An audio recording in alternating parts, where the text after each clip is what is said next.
znate kako, mi generalno, mi ne možemo nikoga da promenimo. Znači, možeš da zahtevamo od nekog da se promeni, da pričamo s njim 300 na sat, da mu dajemo kakve savete. Sve će on to da čuje, ali ništa od toga. Međutim, jedini način da promenimo nešto kod nekog je da promenimo sebe, a to je da negde poradimo na svojim verovanjima i da radimo tehniku praštanja. I opet ću da ponovim, ne tehniku praštanja u smislu da se počnete da se ponašate prema osobi koju praštate kao anđeo, nego da bi raščistili svoju energiju. Kristina, to ćeš vremenom da vidiš, trenutno je kombinacija u pitanju, možda treba da ostaneš u toj kombinaciji pa da vremenom izgradite odnos, znaš. Nemojte da bežite od kombinacije ako vam prijaju, sačekajte. Ako prestane da vam prijaju, znači to nije to. Ako nastavite da budete u kombinaciji s nekim, dok god vam prija, pa to pređe u vezu, onda je to ono pravo. Slušaj ti mene ovamo. Dete ti je u pravom trenutku da ga vodiš kod logopeda. Znači, nemoj da zakasniš slučajno. Posle 5. godine ga više niko ne prima i niko više neće priča s njim, niti da ga leči. Odmah kod logopeda dete da vodiš. Evo sad smo imali pre neki dan sa drugaricom, moja drugarica je savršeni logoped, znači direktorka instituta, mislim žena, fenomenalna. I moja sestra zove, ali je zakasnila. Dete, unuče već 5 godina ima. Znači, odmah dete kod logopeda. Da uči pravilno da izgovara reči. Možda on trenutno neće. Nema šta da kukaš. To je normalna stvar. Nego što smo mi glup narod. Znači, svako dete treba da ide kod logopeda. Svako. Da nauči u startu. Znate kako kažu Englezi? Moja profesorka engleskog, nastavnica iz 5. razreda osnovne škole. Prvi put kako izgovoriš reč na engleskom, tako ćeš je posle stalno izgovarati. Ista stvar je i sa našim jezikom. Znači, dete prvi put kako čuje i izgovori reč, tako će kasnije da izgovara. Da ga ne bi maltretirala deca posle u škole, vidiš da ih maltretiraju ko kako stigne, odmah kod logopeda, da nauči pravilno da priča, pravilno da se izražava. Znači, tu nema šta da pitam. Vodi dete kod logopeda i zdravo. I uživaj. Kažem ti, do 5. godine obraćaju pažnju na decu. Posle 5. godine više ih niko ne gleda. Posle 5. godine ne može niko da ti pomogne. Sistem ih ne prihvata posle 5. godine. I u pravu su. Jer samo do 5. godine mogu da ga promene. Baš onako, mislim. A ja godinama pričam svim mojim poznanicima da decu vode kod logopeda, odmah čim počnu da pričaju, idemo kod logopeda jednom nedeljno ili kako kaže logoped konsultacije, da nauče što bolje da se izražavaju. Jer znaš kakva su deca u današnje vreme kad dođu, tako su bilo od uvek, kad dođu u školu, to počne maltretiranje, ne znaš da kažeš r, ne znaš da kažeš ovo, koliko god je nama to simpatično i koliko realno jeste simpatično kad neko ne zna da kaže r. I mnogo slatko zvuči, slatko izgleda. Ali džabe, deca samo gledaju kako će i nečije vrline da pretvore u mane. Pa da ne bi imao traume, molim te, vodi ga. Nećeš, draga. Nema ništa od pomirenja. Ali aj sad ću da ponovim ovde ono što sam rekla u tom videu. Da bi se pomirili sa nekim i da to funkcioniše, da ne dođe ponovo do raskida, morate malo da poradite na svojim verovanjima, da sagledate tu vezu kakva je bila, da vidite šta se tu negativno dešavalo i da malo poradite na tome, da okrenete ta negativna dešavanja u toj vezi su bila rezultat vaših verovanja, nesvesnih verovanja. I sad treba da promenite ta verovanja da bi ta veza funkcionisala, ako se pomirite, da bi bolje funkcionisala, da ne bi došlo ponovo do raskida, inače će opet biti raskid. A s druge strane, i ako se ne pomirite, da ne bi ponovo ulazili u veze koje su takve i koje će tako da se završe, morate da malo radite na sebi, narode. Nema na čemu FB. I opet da kažem, i sad moram da naglasim, znači na Instagramu možete da me kontaktirate za konsultacije 1 na 1, koje se naplaćuju. Jer me ljudi kontaktiraju tamo i kažu, ti si prevarant. Kakav prevarant? Čim se kaže konsultacije 1 na 1, zna se da se naplaćuje. Te konsultacije su za rad na sebi. Za to da vidite kako da krenete da radite na sebi, da vidite gde, otprilike gde vam je kuršus u vezi nekog aktualnog pitanja, pa ako hoćete možda da nastavimo dalje da radimo konsultacije, da idemo iz teme u temu, iz oblasti u oblast, da menjate svoje načine verovanja, da upoznate sebe, da zavolite sebe, da naučite da budete ponosni na sebe. Znači, moj leptirić, slušaj vam, počneš gledaš po kući i kažeš hvala ti za ovaj krevet, hvala ti dušo moja ili hvala ti Bože ili kako hoćeš. Ja volim moj krevet, ja volim moj televizor, ja volim moj kompjuter, ja volim moj sto, ja volim moju veš mašinu. Kreneš malo da budeš zahvalan za ono što imaš. Zahvalan i zahvalan, više ne znam jesi muško ili žensko. Jer to će da ti pomogne da negde sagledaš svoj život sa pozitivne strane i da ne moraš da daješ negativne signale svom organizmu da proizvodi šećer koji će ti zasladi život. Jer ti u stvari želiš da zasladiš svoj život.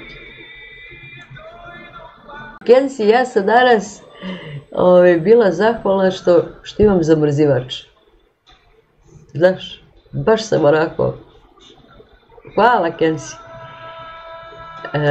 Baš sam onako stala uz onaj zamrzivač, pošto jedem uglavnom meso, na tam nekom režimu sam. I zamrzivač mi je pun leda. Znaš, on nije onako samo odleđujući. Frižider jeste, ali zamrzivač nije. I gledam onaj zamrzivač i kažem, hvala ti pile moje, šta bi radila bez tebe. Draga, ja moram svima vama da kažem, kad vas nešto vuče prema nekome, to znači da je taj neko vaša karmička porodica. I uživajte u tome. To je super kad sretneš nekog iz karmičke porodice. I bit ćeš mnogo sretnija, znaš, kad počneš da učiš da budeš ponosna na sebe, na svoj život, da prihvatiš svoj život kao nešto lepo. Mislim, evo ja imam trenutno, ajde sad da pričam i o svoj primjer. Trenutno imam situaciju ovu sa mačetom koja je kod veterinara i za koje me duša boli. Jer je toliko jedna duša puna ljubavi, puna emocija, znači on mene nikad nije ograbao. Ovo što sam odgajila od ovolikog me grebe, jede, radi mi što hoće. A ovo me nikad u životu me ograbalo nije. Toliko je veselo mače, divno. I došla sam u situaciju da moram da ću vrlo verovatno da ga uspavam.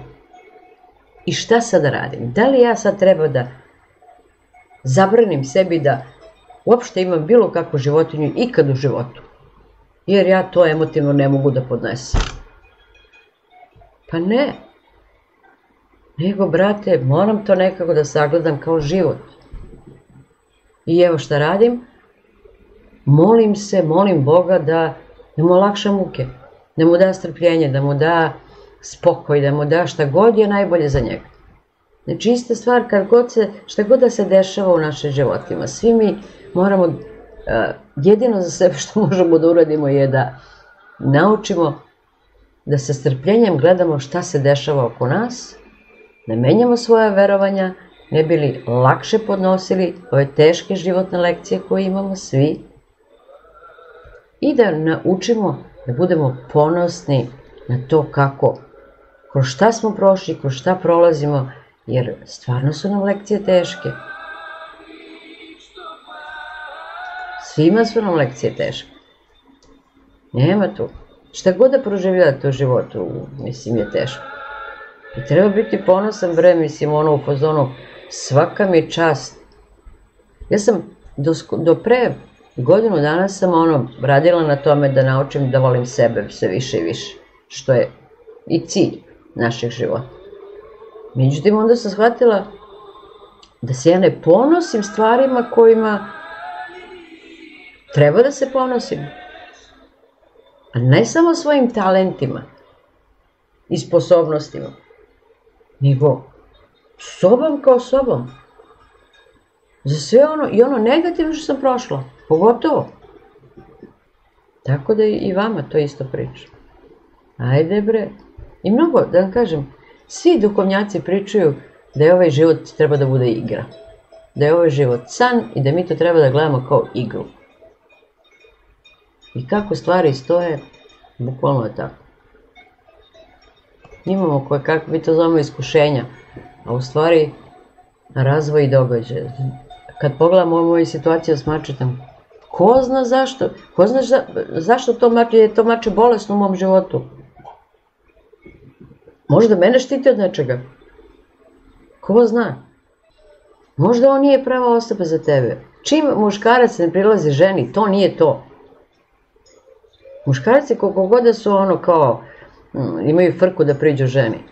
Kad im je stalo do žene, tu nema nikakve frke. Nikakve frke nema. Pa šta ako si bila povređena? Pa budi povređena još znam.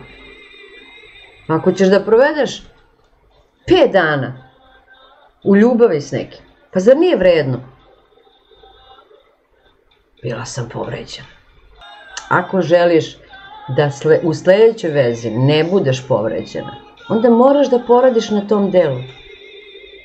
Da oslobodiš taj, kako se kaže, negativni mentalni šablon. Moraš da oslobodiš potrebu za tim da budeš povređena. Ta potreba znači, svi mi imamo potrebu za nečim, čim nam se nešto dešava. A ta potreba je, u osnovi ima tvoje neko negativno verovanje, povučeno iz nekog iskustva do svoje 5. godine, gledajući ljude oko sebe, tvoje roditelje, braću, sestre, ne znam s kim si bila okružena, dede, babe, kakve god odnosi su bili tu. I iz toga se izvukla negde zaključak da ti trebaš da budeš povređena. Da ti ne zaslužuješ ništa bolje nego samo da budeš povređena. Sad mora da se, kroz rad na sebi, mora se dođe od toga od koga si naučila, koju tačno, kako da kažem, koju tačno negativnu misao imaš, možda i više njih, i da to promeniš.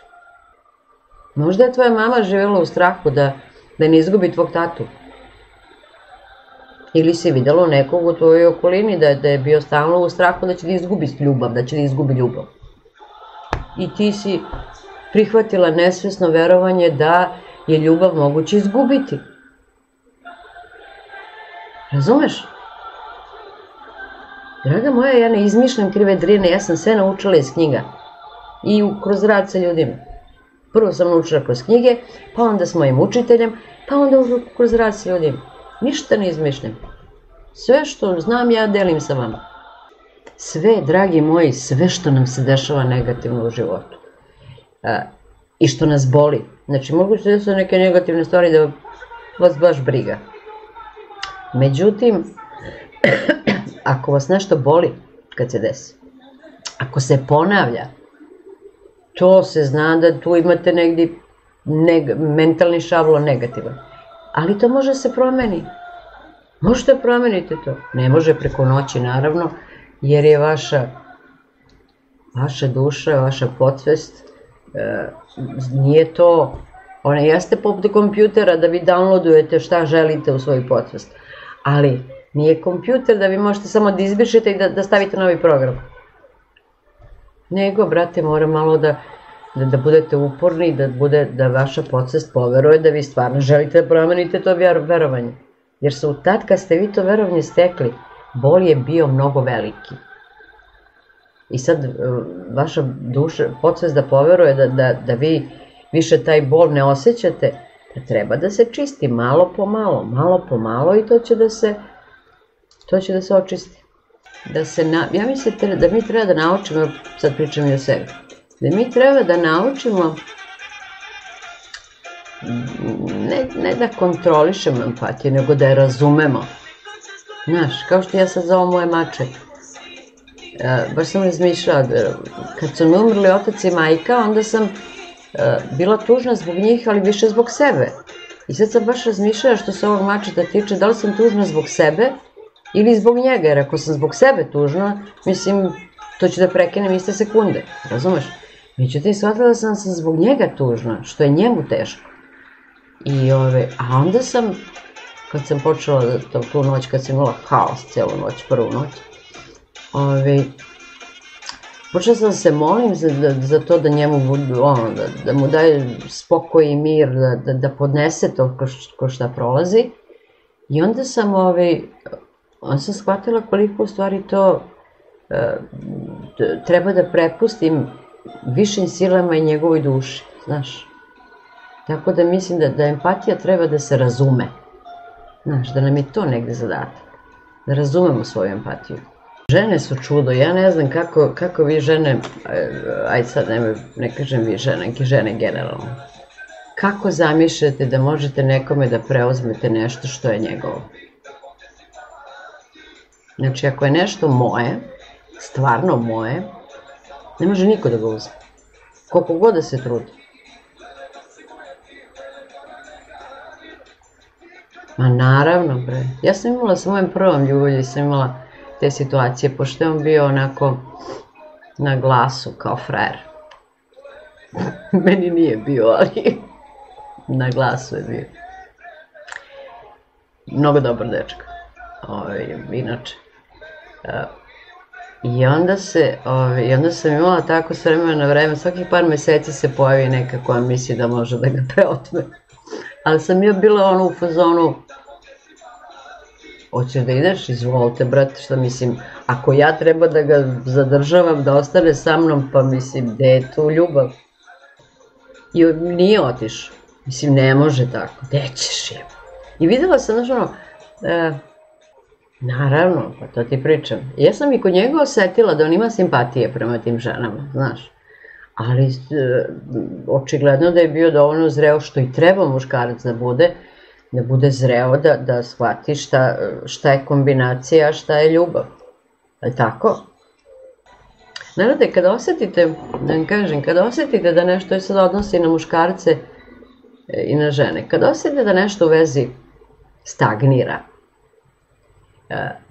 počnite malo kako se kaže, da izražavate više intimnosti, tipa da više dodirujete jedno drugo, ali ne u smislu seksa, nego u smislu one nežnosti, ne znam, da ga poljubite u obraz, da u prolazu ga pomazite ili nju, nebitno.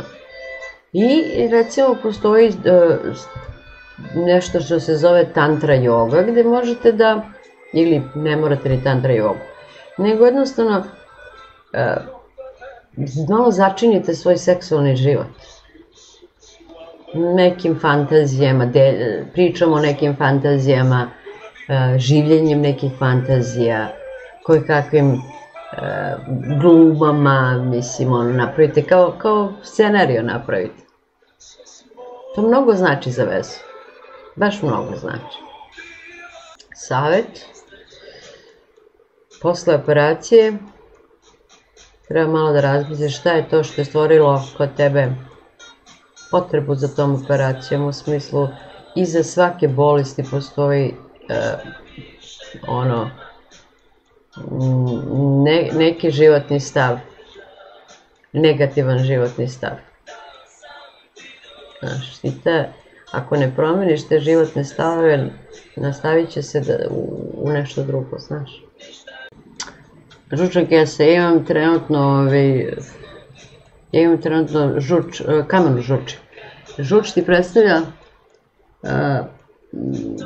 gorčinu, to jest životnu gorčinu. Negde iz nekog razloga do tvoje 5. godine si pokupila verovanje da je ovaj život jako gorak, znaš. I težak, i naporan, i zbog toga si posle i privlačila u svoj život koje kakve doživljaje koji će da potvrde to tvoje verovanje. I na kraju moraš malo da poradiš na tome da zavoliš svoj život. Znaš, da ne vidiš svoj život toliko crno kao što ga vidiš trenutno. Mnogo lepe reči imala pesma. Super, da? Uspela da blista, zavidiš, kome zavidiš. Pazi kome zavidiš.